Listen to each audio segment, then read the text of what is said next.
y vamos a la palabra del Señor. Estamos hablando de un tema que he venido tratando, definiendo nuestra identidad, y vamos a hablar hoy definiendo nuestra identidad con el subtema ¿a quién pertenezco? ¿A quién pertenezco? Y vamos a usar como ejemplo aquí los Corintios. La iglesia en Corinto es una iglesia que definitivamente es digno ese libro de ser estudiado y de ser comprendido, para que nosotros sepamos qué tenemos, de quién somos, a quién pertenecemos. Amén. ¿Cuál debe ser nuestra meta? ¿Cuál de verdad sea nuestro interés? ¿En qué nos estamos ocupando? Porque si tenemos claro, entonces vamos a llegar a la meta sin problemas, sin dificultades, vamos a llegar. La iglesia en Corinto, número 1, Pablo menciona que la iglesia en Corinto es una iglesia que fue enriquecida en todo. Fue enriquecida en todo, en el Señor. O sea, Dios les concedió todo. ¿Por qué? Porque cuando Dios nos llama a nosotros, Dios no es como los hombres. Dios nos da todo, nos asegura completamente la salvación. Yo he mencionado que cuando uno llega al Señor y se bautiza, ese día del bautismo usted ya empieza a ser heredero de la vida eterna, sin haber trabajado un día, o sea, sin haber hecho realmente nada. Usted solamente creyó, solamente recibió al Señor, creyó de todo corazón y se entregó a Él, y el resultado es que desde ese día ya usted es heredero, igual que el que lleva 30, igual que el que lleva 40 años o 50 años, o como estaba predicando por ahí nuestro hermano Álvaro ayer, que lo estaba oyendo, que lleva más de 60 años de ser predicador, de estar predicando el Evangelio del Señor. Y sin embargo, alguien que nace ahí, que comenzó apenas, ya se lleva la vida eterna. Amén. Yo bautizaba gente que ha vivido 24 horas. O sea, lo bautizo y en 24 horas ya se fue con el Señor. O sea, ¿qué alcanzó a hacer esa persona? Nada. Solamente creyó que el Evangelio del Señor y su obra redentora, su sacrificio que hizo en la cruz, era para salvarlo a él, y ya no entendió doctrinas, porque en casos así uno les da algo muy poco, pero él recibió el Evangelio y fue salvo y se llevó el premio, porque el premio grande es llegar uno a irse con el Señor. Amén. Realmente ese es el premio, porque si no fuera esa la meta, entonces esto sería perder el tiempo completamente. Esto no tendría ningún sentido. O sea, ¿para qué entonces madrugar? ¿Para qué esforzarnos si la meta no fuera el cielo? Y eso es lo que precisamente Dios quiere que nosotros podamos comprender. ¿Por qué? Porque Elías un día quería morirse. Elías le dijo al Señor: basta ya estoy cansado, quítame la vida. Y dijo: y no soy mejor que nadie, yo, porque creo que como que llegó a sentirse como importante y como grande Elías. Pero cuando le vino el gran momento de dificultad, de persecución, y que ya se sentía impotente, entonces dijo: yo no soy nadie, como que parecido a lo que le puede pasar a cualquiera de nosotros. Porque cuando no vemos que las cosas se nos dan, que no vienen como nosotros esperamos, entonces como que perdemos la confianza, el valor que tenemos, y entonces decimos: no soy nada, yo no soy nadie, yo voy a entregar el cargo, yo aquí no sirvo para nada, y así uno reacciona en el hogar, en la familia también. La gente dice: no, yo no soy nada, yo no soy nadie aquí, yo me voy a ir, no sé qué más. Pero el Señor, ¿qué le dijo a Elías? Cuando estaba decidido a no hacer nada, a quedarse quieto, le dijo, le trajo comida y le dijo: come y bebe, porque largo, ¿cómo era? O sea que esto no es cuando yo diga que hasta aquí. Esto no es cuando yo quiera. Esto es Dios que me ha dado la oportunidad de conocerlo, de seguirlo, de servirle, y es hasta donde el Señor quiera que yo esté. Amén. Aquí si no hay pensión, ¿o yo? Aquí nadie se pensiona. Yo he escuchado gente pensionándose. Dice: hermano, vea, yo ya serví suficiente. Yo ya llevo no sé cuántos años, porque yo he escuchado hasta ancianos. Dice: hermano, vea, yo serví mucho tiempo a la iglesia, yo ya es la hora de que descanse. Ahí hay más gente para que sirva al Señor. Y entonces le dije: hermanito, usted no se ha pensionado, porque usted debe servirle al Señor hasta el día en que el Señor diga: ya es el final de sus días. Amén. Porque no podemos descuidarnos. Es que el asunto es ese. No podemos descuidar lo que somos, lo que tenemos, lo que Dios nos ha dado. La meta que le pone Pablo a los Corintios en un resumen general, porque el versículo número 1 habla de él, Pablo llamado a ser. Amén. Me va a escuchar mucho hablar de ese ser y hacer. Y Pablo ahí dice: llamado a ser apóstol de Jesucristo por la voluntad de Dios. Y con él alguien que lo acompañaba, el hermano Sóstenes. Entonces Pablo lo que tenía claro en su vida es que era llamado a ser un predicador, a ser un anunciador del evangelio. Esa era su única meta. Pero también entonces define cuál es la meta de los corintios. ¿Qué se propuso Dios? A la iglesia de Dios que está en Corinto, a los santificados en Cristo Jesús. O sea, ya está diciendo qué pasó con ellos, qué les entregó Dios a los corintios. Ellos son santificados en Cristo Jesús. O sea, ya desde el día en que lo recibieron, desde el día en que fueron bautizados, ellos ¿cómo están? Santificados. Uy, pudiera uno decir aleluya, gloria a Dios ya. Pero tiene una comita: a los santificados en Cristo Jesús, coma. Esa es una comita explicativa. O sea que seguirá hablando, va a seguir diciendo, dice: llamados a ser santificados. ¿Sí está viéndolo en pantalla?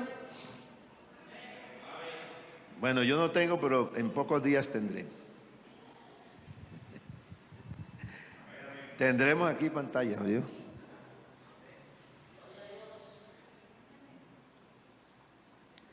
Santificados, llamados a ser santos.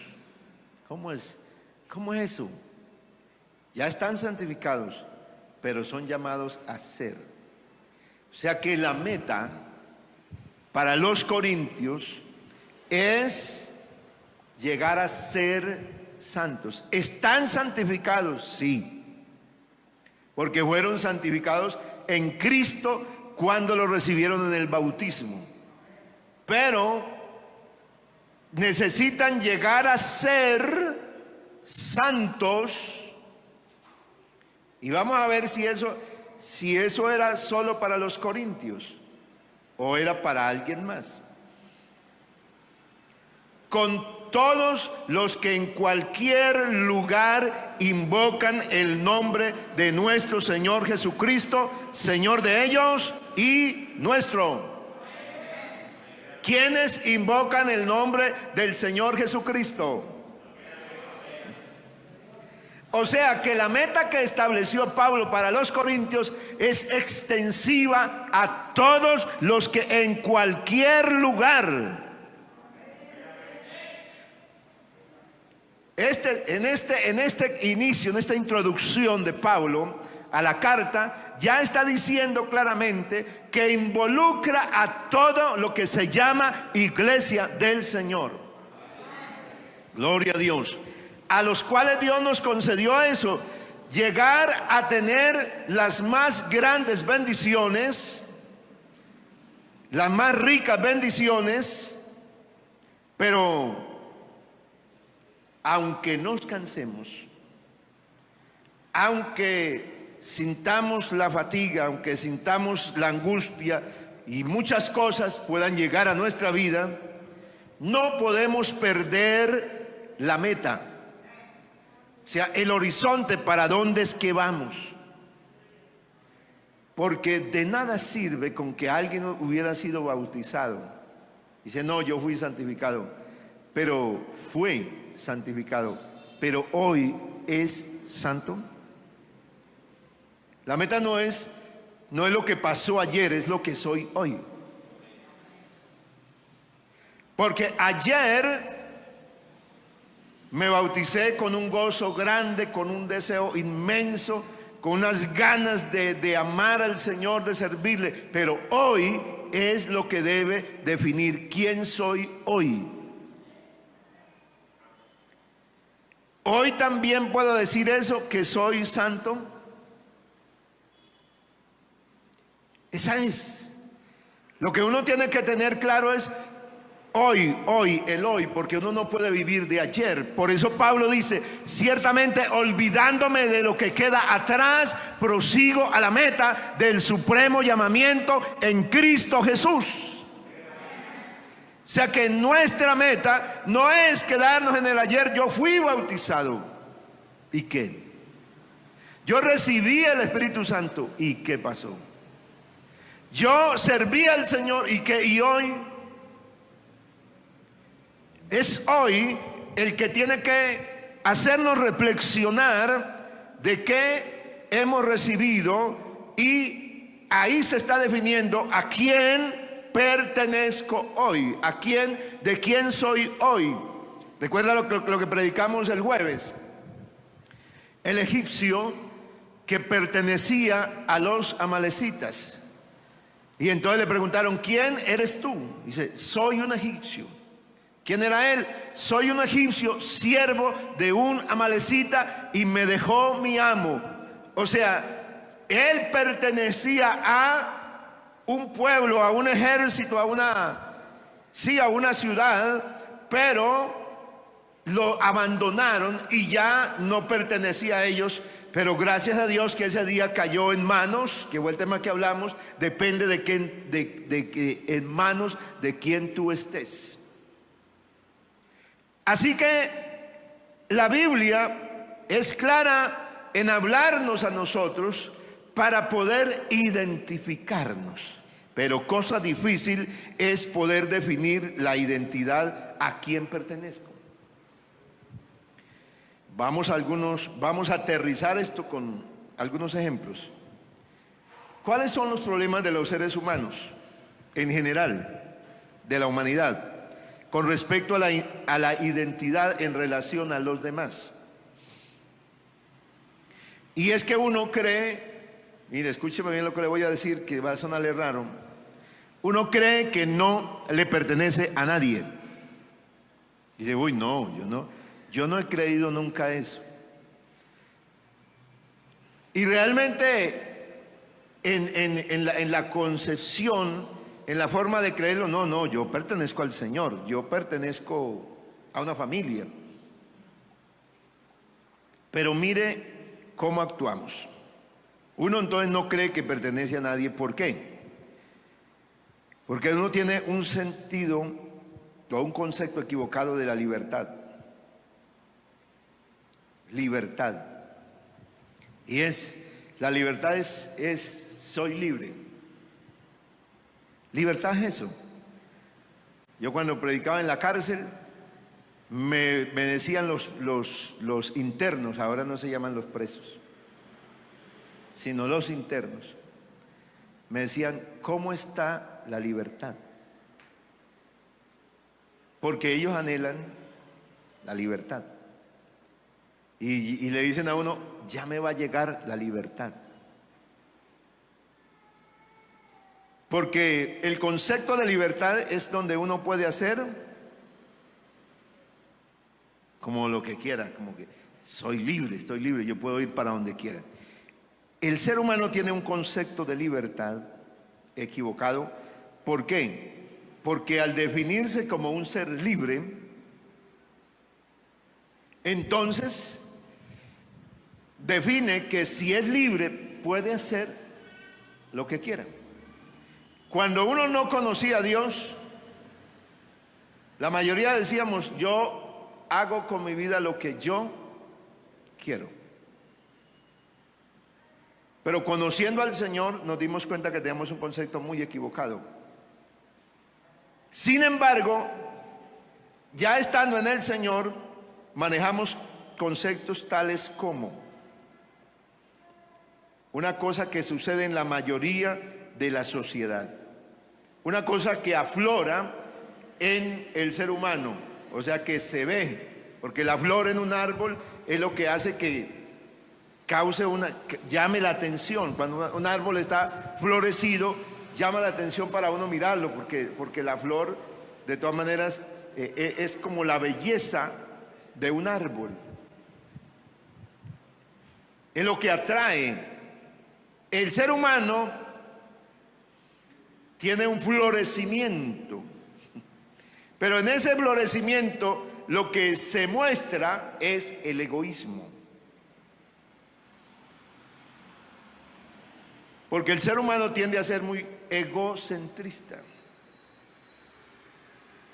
O sea, el centro de la vida, el centro de todo soy yo. Te voy a enseñar que un ser humano es egocentrista con un ejemplo que usted puede conocer, o los que son papás. Un bebé. Un bebé tiene la atención de ¿quiénes? De todo el círculo familiar, de los padres.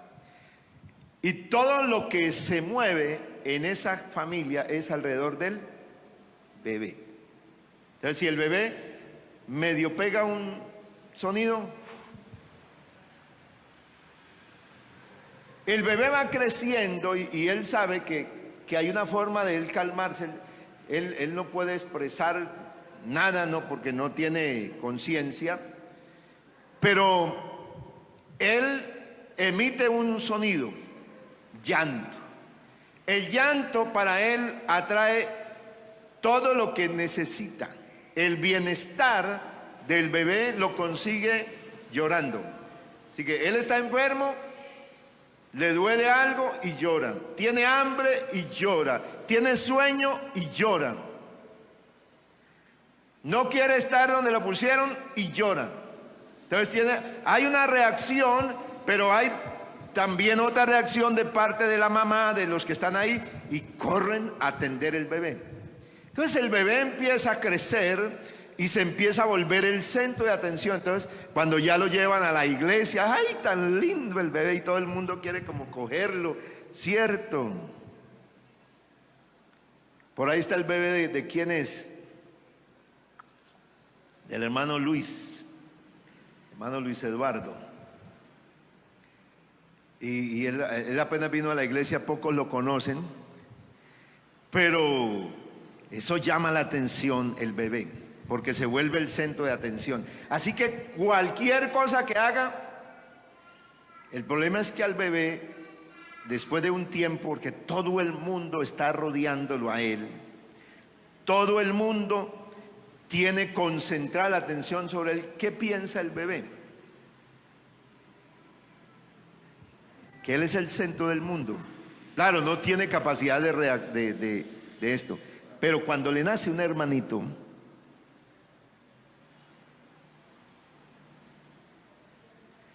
cuando le nace el hermanito y el bebé ya por ahí camina, ya. Entonces resulta que nació el hermanito y el centro de atención, ¿quién es? El hermanito. Entonces él llora y todo el mundo corre para allá. Y la atención está entonces ya frente a otro individuo que apareció ahí. ¿Cómo reaccionan? Este que creía que era el centro del mundo. Los niños, como no pueden decirlo, porque hay niños muy pequeños, hay bebés que se enferman, literal, o sea, clínicamente se enferman, les da fiebre, les da una cantidad de cosas, síntomas, se enferman y lo pueden llevar al médico y no tiene nada. ¿Qué tiene? Tiene una reacción, porque él lo levantaron, lo están criando, desde que nació y apareció en este mundo, él sabe que la gente lo rodea a él y que a él es el que lo mira. Pero que en un momento dado, extrañamente, ya nadie lo quiere mirar. Ni lo quiere alzar, ni lo quiere cargar, todo el mundo quiere cargar a otro. Y si el bebé ya no es un bebé, sino ya es un niñito y ya tiene cierta edad, entonces él es capaz de hacer algunas cositas en contra del nuevo integrante de la familia. Allá se va a consentirlo y eso, pero en algún momento lo agarra y le pega un estrujón. Porque dice, este me está haciendo daño, Yo estaba viendo, mi hija le lleva 4 años y medio a Juan David. Y estaba yo sentado como en la sala y así al fondo del cuarto, y mi hija ya consintiendo al bebé recién nacido. Y ella ahí consintiéndolo cuando le dio como un ataque extraño, cuando de pronto llega y lo coge así, lo tenía sentadito ahí y yo mirando cómo mi hija consentía, porque apenas iba como para los 5 añitos. Entonces cómo consentía el bebé y qué tan lindo cuando de pronto le pega ese empujón así y lo manda así. Claro, el niño una vez pega ese chillido, ese llanto completo y ¿qué pasó? Yo no hice nada, pero yo estaba viendo lo que estaba pasando. Entonces mire que alguien es un intruso ahí que llegó a dañar, que llegó a incomodar, y aunque ella era la que lo pedía con clamor y llanto, quería un hermanito, que le comprara un hermano, y cada vez que yo tenía alguna moneda en el bolsillo, ella me tocaba así y decía, ahí tiene monedas, cómprenos un bebé. Pero el día que le llegó, le causó conflicto porque la niña consentida ya no era el centro de atención, sino llegó otro a incomodar. El ser humano tiene eso de egocentrismo. Y se lo puse como un ejemplo desde cero, cuando uno comienza la vida. Pero vamos allá al ejemplo de cuando ya uno está adulto, cuando ya razona. De alguna manera estamos metidos en medio de una familia, ¿no? Pertenecemos a una familia, eso es indiscutible. Usted nació de alguien, no apareció ahí sí usted llegó, alguien lo acogió, si no fue su mamá, fue su abuela, fue alguien, pero alguien vio de ti. Así que uno tiene una identidad, tiene un parentesco a quien pertenezco. Pero ¿cómo actuamos los individuos, los seres humanos en medio de la sociedad? Nos expresamos de manera singular. Decimos: esta es mi casa. Lo invito a mi casa. Y resulta que ese señor tiene una señora que trabajaron juntos, que se unieron juntos, que cargaron, que sacaron tierra, que movieron arena y ladrillos y trabajaron de día y de noche para levantar ese ranchito. Pero cuando alguno de los dos tiene la oportunidad de hablar con otro acerca de lo que tiene, no dice: aquí está nuestra, en plural, para referirse que hay otro que hace parte de eso, sino nosotros decimos: aquí está mi casa. ¿Sí es así? Nadie dice amén. Pero estos ejemplos tienen que ayudarnos para que aterricemos en lo que somos. Identidad, ¿a quién pertenezco? Y así actuamos. Entonces, mi casa, mi almacén, mi carro, mis hijos, mi hijo, mi hija. Pero cuando te toca verlo, vaya, pones mamá. O sea, uno lleva eso ahí. Eso está como metido en las venas. El ser humano somos egocentristas. Sí. Por eso es que resultan difíciles algunas cosas. Los corintios eran hombres, imagínense, a la iglesia de Dios, ¿cómo lo llamaron? Cualquiera, no, iglesia de Dios. No eran cualquiera. Ese grupo que estaba allá en Asia Menor era iglesia de Dios. Eran santos, fueron santificados, pero tenían meta de ser santos. Les doy gracias a Dios siempre por vosotros, por la gracia de Dios que os fue dada en Cristo Jesús. O sea que les dieron algo tan grande que ellos recibieron la gracia de Dios. Por gracia sois salvos, y esto no de vosotros, pues es un don de Dios. Ellos recibieron un regalo de Dios, y eso los hizo iglesia y los hizo pertenecer a Dios. Los hizo pertenecer a Dios. Y Pablo no se queda ahí, sino que el versículo dice: en todas, el 5 dice: en todas las cosas fuisteis enriquecidos en Él. O sea, fueron enriquecidos. Y no está hablando de que tenían fincas y carros y toda esa cosa. No tenían haciendas y eso, no. Dice: en todas las cosas fuisteis enriquecidos en Él, en toda palabra y en toda ciencia. O sea, está hablando de todo lo que tiene que ver con la riqueza espiritual. Todo lo que viene del cielo para la iglesia. O sea, Dios le dotó con todo. Así como el testimonio de Cristo, acerca de Cristo, ha sido confirmado en vosotros. Y versículo 7 dice: de tal manera. Y va a ser una aclaración mucho más de qué es palabra y ciencia. Porque si uno se queda con el versículo 5, en toda palabra y en toda ciencia, dice: bueno, en toda palabra y ciencia. Pero el versículo 7 entonces dice: de tal manera que nada os falta en ningún don. ¿Qué es ningún don? Tenían que todos los dones del Espíritu Santo. Esperando. ¿Qué tenían los corintios? Esperando la manifestación de nuestro Señor Jesucristo, el cual también os confirmará hasta el fin, para que seáis irreprensibles en el día de nuestro Señor Jesucristo. ¿Qué quiere decir? Que la meta para los corintios era llegar a ser irreprensibles, que nadie los reprendiera. ¿Cuál día? El día en que Cristo levantara su iglesia, estuvieran fieles como el Señor los llamó y los dotó.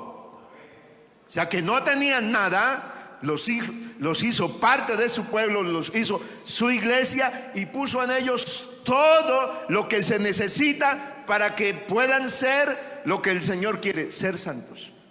Le dio todo el poder. Quiere decir que nosotros, que somos iglesia, hemos recibido ¿qué? Lo suficiente para ser. Sin embargo, ¿cuál era el problema de los corintios? ¿La iglesia en Corintios tenía problemas?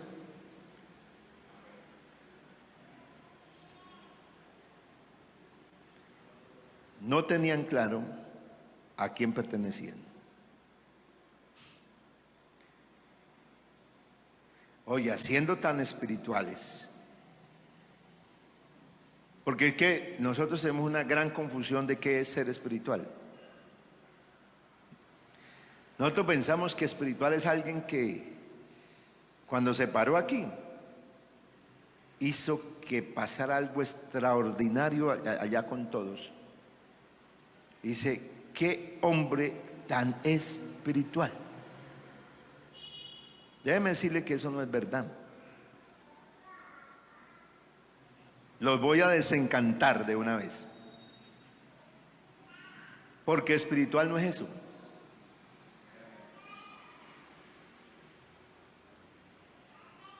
Porque cuando uno está frente al pueblo, lo que Dios hace es manifestar su palabra. Porque es a través de la palabra. Bueno, ¿por qué cantamos cánticos que han compuesto y cantan otras denominaciones? Ahí dicen, no, eso no es de Dios, eso no es. Pero eso tampoco es verdad, porque todo lo que exalte, alabe, glorifique a Dios, toda expresión de alabanza que declare una verdad, ¿de quién es? No es de ningún hombre. Sí, que nosotros hacemos conflictos y peleas de lo que no son. ¿Por qué? Porque si alguien expresa que Dios es bueno, que Dios es grande, que Dios es santo, ¿eso quién lo dice? ¿Lo dijo la persona? ¿O lo dice esto? Entonces, si alguien expresa con un cántico algo que le pertenece a Dios, entonces no es de esa persona. Amén. Sino es de Dios. ¿Y Dios qué hace? Dios es fiel a lo que es de Él. Amén. Entonces por eso uno canta un cántico que lo compuso otro y resulta, o que lo canta alguien, pero puede ser que no es cristiano, porque hoy hasta la música cristiana, los artistas hoy se dieron cuenta que la música cristiana vende. Entonces ellos buscan letras, canciones y hacen una interpretación de una canción impresionante y sobre todo que tenga un mensaje, que tenga un buen mensaje. Hay muchas canciones de esas que esos artistas dicen que ellos son los autores, pero no son los autores.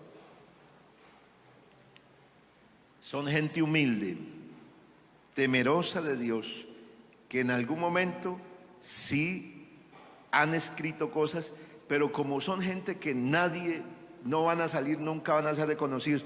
Pero esa letra, esa canción es reconocida cuando la toma alguien que tiene un reconocimiento grande, y entonces se vuelve una tremenda canción. Y esa canción trae bendición. ¿Por qué? Porque no es la canción de un artista, Es las verdades de una palabra. Es las verdades de la vida, de una realidad. Y eso es lo que Dios exalta. Amén. Por eso cuando alguien predica, cuando alguien canta, no es el ser espiritual de la persona, sino lo que está diciendo en muchas ocasiones lo que causa la bendición. Pero puede ser que la persona que está hablando no esté espiritualmente, o sea, no tenga una relación con Dios. Sí. Entonces por eso a mí no me asombra alguien que pase y diga, no, vea, es que a mí me usa el Señor de una manera tan grande, tan poderosa, que esto está pidiendo batería.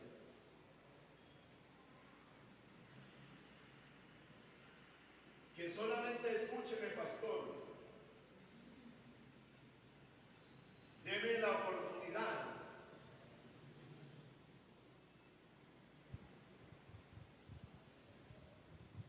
Y te vas a dar cuenta cómo Dios me usa. Cuando alguien habla así, a mí me da como temor. Porque el que le sirve a Dios no usa esa clase de términos. No se expresa así. Él pasa, pero temblando y asustado. Y no le está diciendo a otro, ¿y cómo me fue hoy? Me fue bien, ¿cierto? No, porque lo espiritual definitivamente es cuando uno tiene claro a quién le pertenece. Y cuando uno tiene claro a quién le pertenece todo, el egoísmo se acaba. O sea, el centro ya no soy yo. Eso con lo que nací, con lo que me formé, como me he movido en medio de la sociedad, que el centro soy yo. Entonces por eso la gente se casa y parece que no estuviera casado. Sí, sigue, o sea, vive como si él fuera un independiente. Parece que no tuviera una señora, parece que no perteneciera. Porque mientras el hombre conquista a la mujer, eso va con ella para allá y para acá, eso el hombre se moja y hace de todo. Que los varones tenemos eso, el varón, la naturaleza del hombre es así. El hombre es tremendo conquistador. Las mujeres se quejan de que los hombres no son detallistas. Eso no es verdad. Los hombres son detallistas. El día que conquistaron a esa mujer, qué hombre tan detallista. Iba desde el fin del mundo hasta el otro lado por estar ahí, por quedarse, aunque sea 5 minutos o 10 minutos, hacía lo que fuera, porque sentía que no, es que yo no puedo vivir sin esa mujer. Y viceversa, ella hacía las maromas que fueran para salir, para encontrarse con él, así se lo prohibieran, así le dieran una cantidad de cosas, pero porque ella decía, yo no me veo en la vida, yo pertenezco a él. ¿Sí ven? Que hay una etapa, esa etapa el hombre se siente que pertenece, pero después de que se cansa, yo le pregunto a las mujeres, ¿a usted le cambiaron el hombre que conoció? No me vayan a decir todavía menos. Porque normalmente dicen eso. No, después hablaremos del tema. Me lo cambiaron. Es otro. ¿Por qué? Porque el ser humano tiene ese concepto de libertad, de soy libre, ese concepto de egoísta, de egoísmo, de que no se me meta nadie en mi asunto. O sea, a mí, hágame el circulito aquí, porque no se me meta. Y tiende a no pertenecer, a querer no pertenecer, aunque ya es. Los corintios tenían una discusión entre sí. Pablo dice, yo me encontré con una cosa con algo que no debería ser así, hermanos. Por el nombre de nuestro Señor Jesucristo, yo les ruego que habléis todos una misma cosa. O sea, que vayamos hacia una sola meta. Pero ¿qué pasaba en los corintios? No hablaban una misma cosa. No tenían claro entonces su identidad. Y aunque ya eran iglesia de Dios, aunque ya eran santificados, aunque ya tenían toda la gracia de Dios, aunque tenían todos los dones del Espíritu Santo, y lo que único que le faltaba era que viniera el Señor Jesucristo y se los levantara, ya no más. Pero Pablo les dijo esa generalidad, pero ahora entró en lo particular y le dice: pero yo deseo que todos hablaran una misma cosa. Que todos, como dice también el apóstol Pablo a los romanos, haya pues en vosotros. Eso es Filipenses 2:5. Romanos capítulo 12, versículo 11. Esa es la cita que tengo. Ayúdeme a alguien.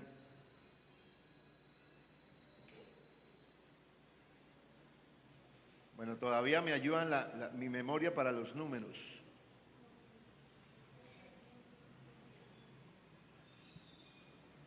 En lo que requiere diligencia, no perezosos, fervientes en espíritu, sirviendo al Señor. O sea que Dios quería que la iglesia, Pablo deseaba que la iglesia, que todos fueran fervientes. ¿En qué? En servir al Señor. Que todos tuvieran esa meta de, con un espíritu de verdad fervoroso, servir al Señor. Eso era lo que Pablo también esperaba de los corintios, que todos fueran fervientes en una sola cosa, en una misma meta. Pero dice Pablo, me he enterado que hay entre vosotros divisiones.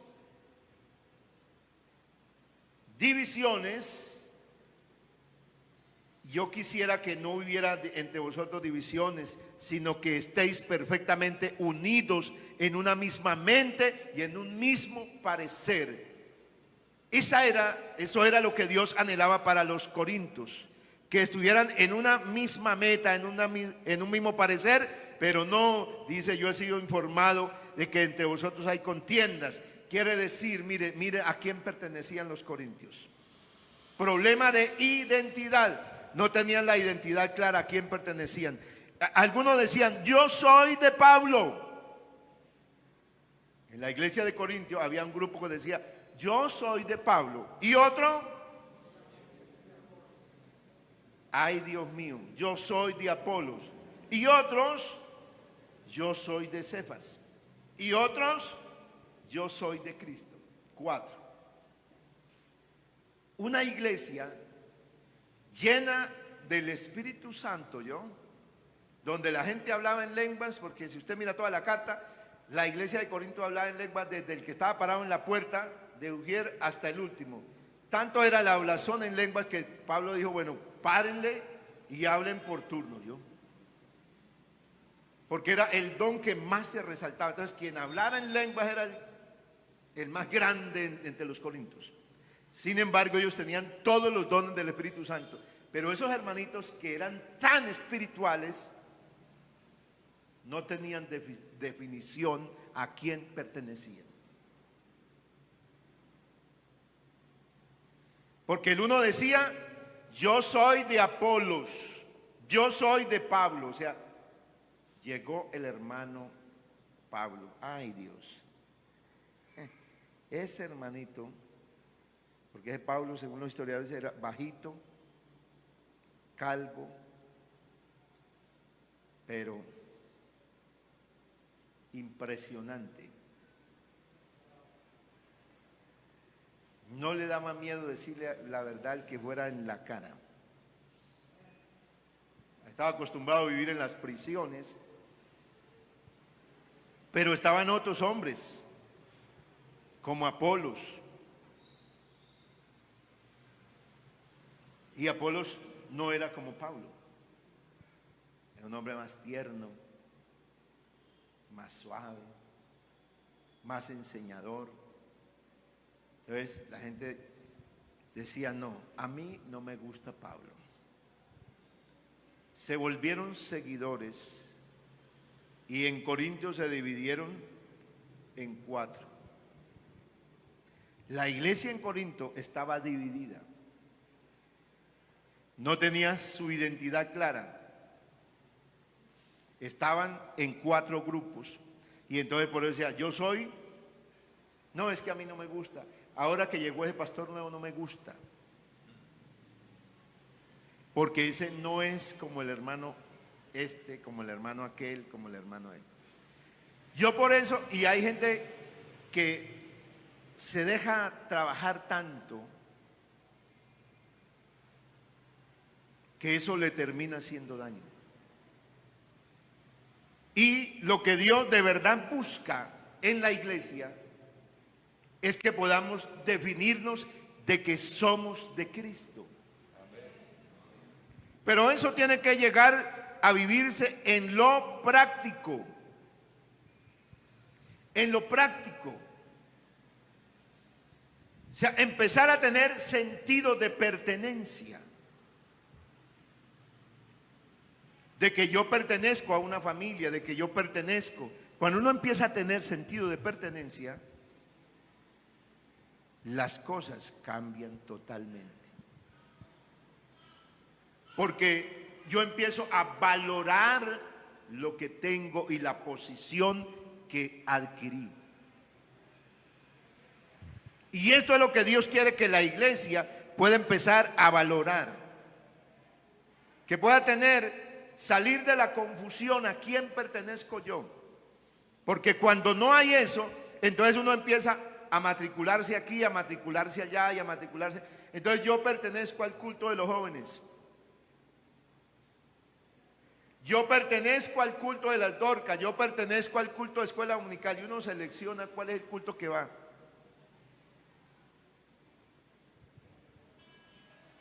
Porque no, el culto de los jóvenes, no me gusta el culto de los jóvenes, es aburrido.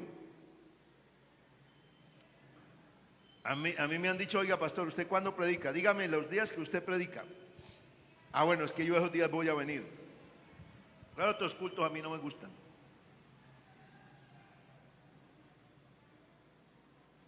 Entonces imagínate que eso hace daño. Amén. Porque la gente se va a enamorar de una persona. Realmente, quien empieza a vivir así, empieza a ver es una persona.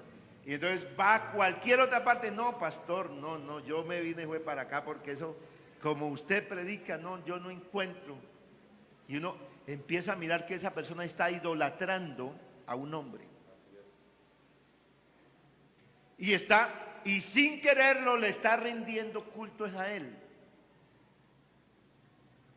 Y entonces, ¿cómo va a seguir? Será un egocentrista. Es un egocentrista. El resto del mundo dice, no, yo voy cuando predica la presidenta de las Dorcas, cuando predica la vocal de las Dorcas, cuando predica el que sea, yo voy a culto. Amén. Porque ahí yo sé que pertenezco es a la iglesia. Yo soy de la iglesia del Señor. Bueno, se me acabó el tiempo y apenas comenzamos, pero seguiremos hablando de identidad. Amén. Vamos a orar, vamos a darle gracias al Señor.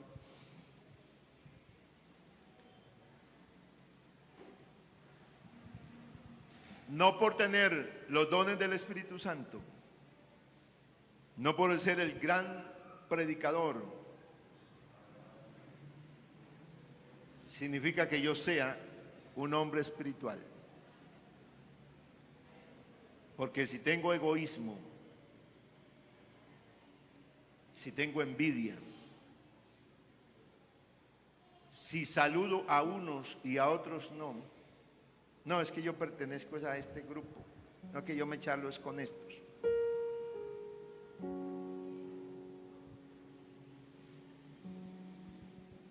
Ahí simplemente somos hombres y mujeres de Dios, pero que necesitamos ser perfeccionados, que necesitamos definir nuestra identidad. Nuestra oración debe ser que Dios nos ayude a hacer lo que el Señor quiere que seamos, no lo que nosotros deseamos, porque hay una cosa: lo que nosotros deseamos y lo que Dios quiere que yo sea. Lo que yo deseo y lo que Dios quiere que yo sea. Hay un conflicto, pero si le pedimos al Señor, vamos a definirnos y vamos a ser claros en que yo soy del Señor, en que yo pertenezco a la iglesia, en que esa hermanita que es mi esposa es de aquí, en que yo pertenezco a él. Esa hermana dice: yo pertenezco a mi esposo, y lo sigue viendo y lo sigue valorando. Amén. Y que cuando todos los hermanos, porque la gente de la iglesia no se conoce, y tenemos que hacer ejercicio, tenemos que saber quiénes son nuestros hermanos. Sí, oye, yo ese hermano nunca lo había visto aquí. ¿Quién sabe de dónde será? ¿Cuánto tiempo lleva acá? No, yo llevo años acá, pero aquí dice que no lo conocen. Eso pasa donde yo he ido. Ojalá aquí no pase eso, pero sin duda también pasará aquí. Amén. No sabemos cuál es nuestra familia, pero si algo nos debe preocupar es quiénes somos, quién es nuestra familia. Unidos es mi lema.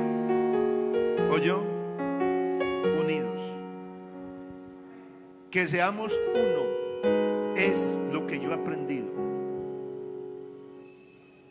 Cuando seamos uno, todos aquí, la gloria de Dios será tan grande, tan gloriosa, que veremos milagros y maravillas extraordinarias, que sentiremos esa pertenencia a mi hermano. Cuando a alguien le pase algo, estaremos volcados haciendo algo por él. Yo te puedo ayudar con esto, yo voy a hacer esto. Soberano Señor, te doy las gracias por darme la oportunidad en esta mañana de honrar tu nombre y tu palabra, Señor de la gloria, porque aquí hay una iglesia que está, oh Dios, creciendo, y que tú la quieres llevar a un nivel más alto, a un nivel no solamente de un servicio,